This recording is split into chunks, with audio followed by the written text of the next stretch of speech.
McConnell, the majority leader, is this part of them maybe trying to work out some sort of a power-sharing agreement? You know, you're going to have a 50-50 Senate.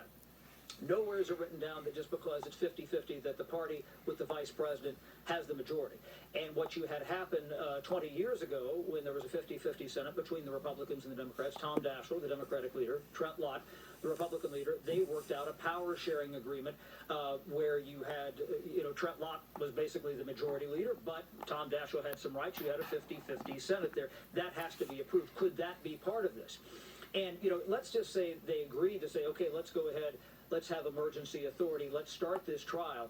Under the Senate rules, and we saw this happen with the Senate rules in the impeachment trial last time around, you meet every day except Sunday at 1 o'clock. The Chief Justice presides.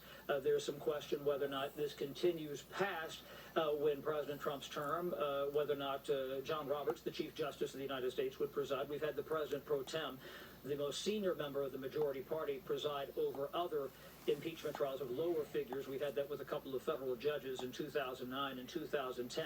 So there are some tremendous questions right now about how they proceed. But make note of this. There were 10 Republicans who so far have voted, for impeachment here. I was told that it was going to be somewhere between about 5 and probably 20, so we're somewhere in the middle here. We've had a couple of members come on board that we didn't know last night. Pete Meyer, who is a Republican freshman from Michigan, has voted to impeach.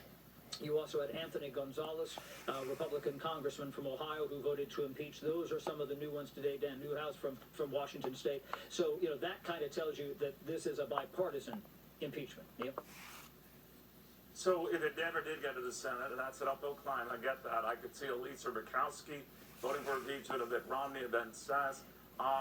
Maybe a Mitch McConnell, that if you buy some of these reports of conversations he's had, that he supported what the Democrats are doing in the House, but you'd still need about 13 more. Is that doable?